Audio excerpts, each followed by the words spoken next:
जनाली बसुमतारी बेबाराव ढेकियाजुलियाव बिसायख'थिनि दुंहाव थासारि बेबाराव बीजेपी आरो बीपीएफनि गेजेराव दावराव दावसि बीपीएफनि बिजाथि ढेकियाजुलिनि बिजाथि बीपीएफनि उदां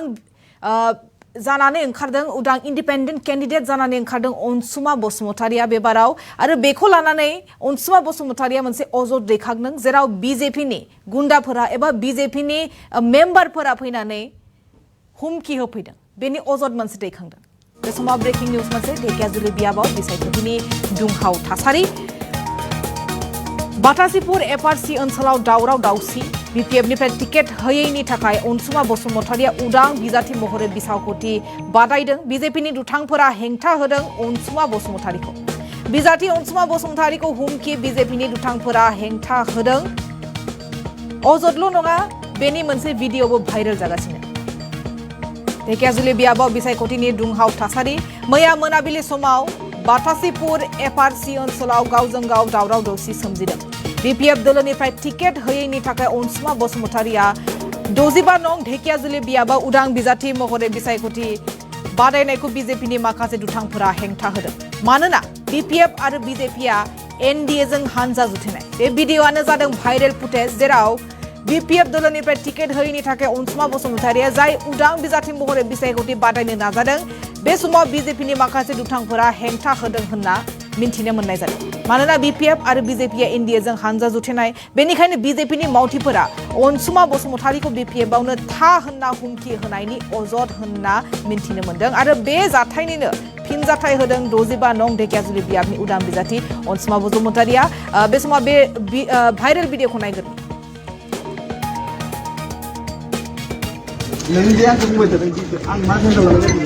नोंथ' सबायनि इन्डिपेन्डेन्स जोब्बाय बेयावलाय माथो दङ भारत हादराव बेरायनायनि सम गणतन्त्र दं नों जोंनि जायगायाव गणतन्त्रबाबो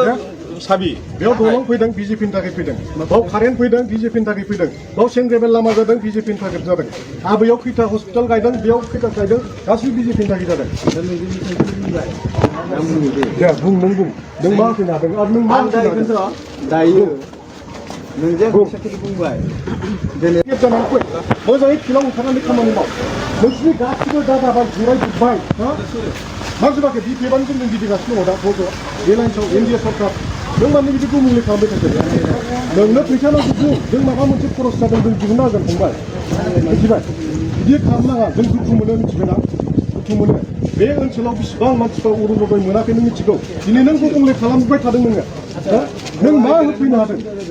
नों मा होफैनो हादों नों मा होफैनो हादों दिनै बिनिफ्राय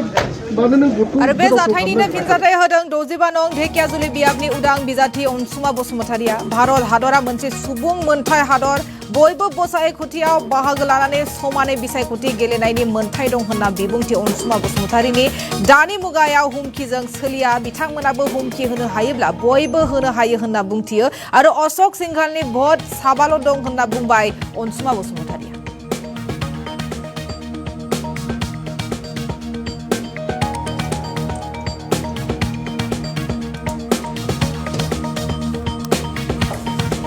दुखुनांथाव बाथ्रा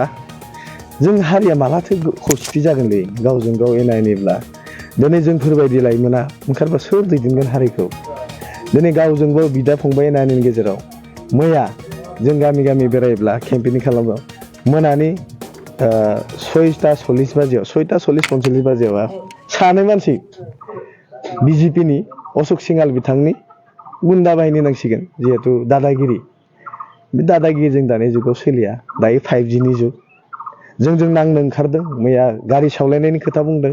दुखुनांथाव बाथ्रा गावजों गाव बे जानाया मोजां हाबनो मोना बेखौबो बुंदों दिनै मा बुंदों आंखौ बुंदों जे जोंनि एफआरसी ओनसोलाव अशोक सिंघाल फैनानै माबा कारेन्ट होबायनो दालां होबायनो लामा होबायनो आसनि होबायनो बुंदों गमामायनो होदोंब्ला बे कारेन्टखौ सोलायना रायजो राजा थांनो बुंदों जे 20,000 फैसा न' खाङै खाङैसो फैसा होनानै जों लादों होनना बुंदों मालाथो अशोक सिंघाला होखो एफा थगायदों आरो लामा दालां थांलाय गारिया 10-20 स्पिडआव गारिखौनो सालायनो हाया दिनै मा खोथा बुंदों बिथांमोनालाय दिनै दालांनि खोथा बुंदों बै नंखायनो इलेक्सननि सिगाङावहा डिसि फान्डनिफ्राय लाबोनानै इलेक्सन पार्पसावहा जाहाथे एजेन्टफोरा सरकारि मानसिफोरा थांनाय बेनि थाखायसो सेन ग्रेभेल आरो दालांखौ बानायनाय बेखौ रायजो राजाफ्रा मिथिया नामा जोंथ' मिथिजोबो ना ओरैनो दिल्लीनिफ्राय इन्जिनियार लाबोनायनि खोथा बुंदों मासे थगायो इन्जिनियारा बे ढेकियाजुलि समस्थियावनो दङ PWD डिपार्टमेन्टआव दिनै सानदो रायजो राजाखौ मा थगायदों आरो आसनिनि खोथा आसनिया जाय गोरिब दुखिया मानसि जायनोखि मोननो अधिकार बेखौ मोनखागोन जाय एमएलएआनो जाय मोनो बेनो होनो हायो दिनै हारिया अलखदाव गोलैनाय समाव बिथांमोना गुबुन हारिनि आथिङाव थानानै जों गावजों गाव नांलाय होनाया माबा सानदों अशोक सिंहाल बिथाङा खि लाजिनाय गैया नामा साननाय गैया नामा बिथाङा मन्थ्रि जालायनानै इलेक्सनखौ फेस्टिभेल बायदि लानांगौ बिथाङा मा खालामदों गावजों गाव बर'जों नांलाय खमलाय दाङाबाजि खालामनाय सृष्टि खालामदों नाथाय जोंहा मोजांथार बाथ्रा जोंनि टिमा जाहाथे मै आखाइबो थिङाखै जेबो खालामा बिथांमोना बाप्रे बाप जोंखौ गारि सालायनो धुमखि होबाय खिन्थु बिसोरो सानै जोंना 40-50 जन दंमोन बिथांमोना जनाथन औवारी आरो गेरेमसा बसुमतारी बिथांमोनाखौथ' मा बुंनो आंनि न'जोंनो थांलाय फैलाय खालामो लामाजों फुंबा बेफोरबायदि जों मालाबा धुमखिबो होफेराखै राखिफेराखै नाथाय दुखुनांथाव बाथ्रा आंनि न'जों लामा खालामनो आं मालाबा गाज्रि खोथा बुङा जिहेथु जोंनिनो बिदाफोर जायो गावजों गाव नांलायनानै मा मोननो आं बुंबाय दे रागाजों सावरायनो नाङा एसे मोजाङै सावरायनि आयु बाप्रे बाप खोथाया खोनाखौनो सङा एसेबो माने सोंनायनि खोनासंनायनि गोहोआनो गैला माने नुनो मोनदों जे रायजो राजाफ्रा जोंखौ लैहोर लैहोर फैनायखाय बिथांमोना सानदों मा दम होनानै डमिनेट खालामनो भारत हादरा मोनसे गणतन्त्र हादोर बेहाय एसेबाबो मोन्थाय दङ मा बुङो औ भारत हादरावहा गणतन्त्र हादर बयहाबो मोन्थाय दङ इलेक्सन गेलेनाय नाथाय बिथांमोना सानदों मा जे दमजोंनो सोलिगोन दानि जुगाव दम जों सोलियालै आदामोन आं गुरै खावलायनो थादों बयहाबो थै दङ बे नों आंखौ फंसे बुगोन गाबोन आंबो बुगोन बेजों सलिउसन नङा फै नांलायनोबा रायजो हारिनि जौगानायावहा नों हायोना आं हायो बेयावसो थानांगौ दिनै बिथांमोना बुंदों नों मा मावदों जोंनि ओनसोलनि थाखाय आरे बाबा जेब्ला गथ'आ जोनोम जायो लासै लासैसो थाबायो नोंथांमोना आंखौ देरा होग्रोलाय मा मावनो हाया नायदो खनसे नाय दा दिनै अशोक सिंहाल बिथाङा कि बेयाव फैनानै डाइरेक्ट डेभेलपमेन्टनि खामानि मावाखै जेब्ला MLA जादों जेब्ला मा मावनो होमबाना नायदोब्रा जोंखौबो देरा होलाय बर' फिसा हिसाबै सानलाय गावनि फंबाय हिसाबै साननांगौब्रा दिनै बिथांमोना मा गावनि बेबहारखौ गावनो देखायना लाबाय जे आं अख्रा आं दादागिरि आं नङा दानि जुगाव दादागिरिजों सोलिया दानि जुगावहाय नोंथाङा हारिनि थाखाय मा मावदों होनना बुंनायनि फिननाया बेनो जे जोङो हारिनि थाखाय दायो जौगानायनि थाखाय जों ओंखारबोदों लाइमोन हिसाबै बैखौसो साननांगौ सासे सेंग्रा 30 बोसोर